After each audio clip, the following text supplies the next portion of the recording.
On May 12th, when the world's attention was on the China-US joint statement, something else slipped into the media circle.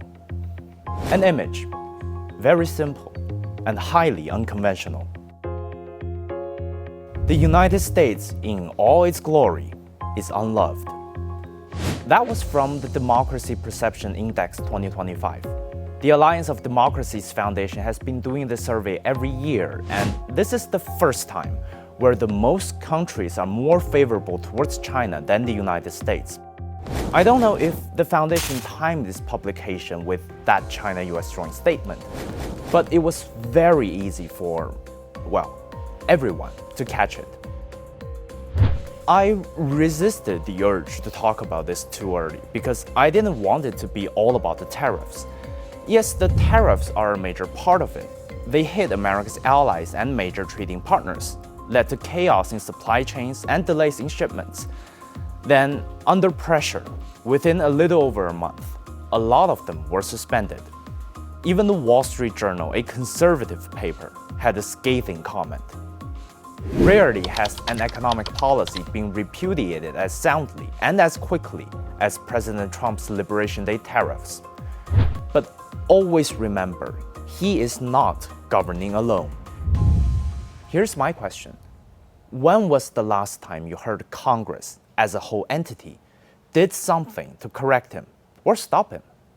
Think about it for a sec. The United States, for the last several decades, built its reputation based on a simple argument. They have checks and balances. No one person can rule alone. No big mistakes can be made. Therefore, they have stability. They project stability. That was the core of America's democratic appeal. Well, clearly that's not true because they just made the gigantic mistakes in April. Perhaps when their ancestors made that argument, they didn't expect a populist movement taking over Washington, dominating America's power structure. Perhaps they didn't expect that one branch of government could overpower the other two in such a manner.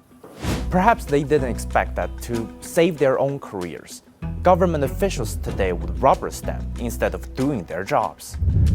The NPR published this piece in late April about the Congress. Move slow and get out of the way was the marching order there. It quoted a senior Republican senator named Lisa Murkowski as saying, "We're all afraid.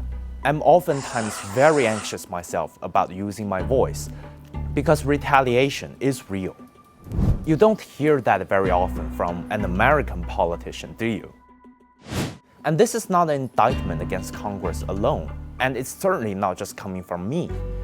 This year's Harvard Youth poll reveals that only 19% of young Americans trust the federal government to do the right thing most or all the time.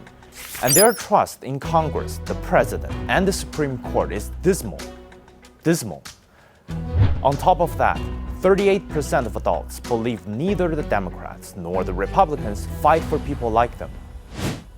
How could they have trust when they are suffering from the trade war while thinking the politicians are benefiting from the market fluctuation?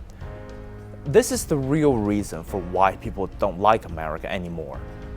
That system failed to live up to the image it projected. We can debate whether Donald Trump revealed it or hastened it, but it failed. It failed for everyone around the world to see, and its failures spilled over into their lives. And the thing is, there's no sign of anyone fixing it.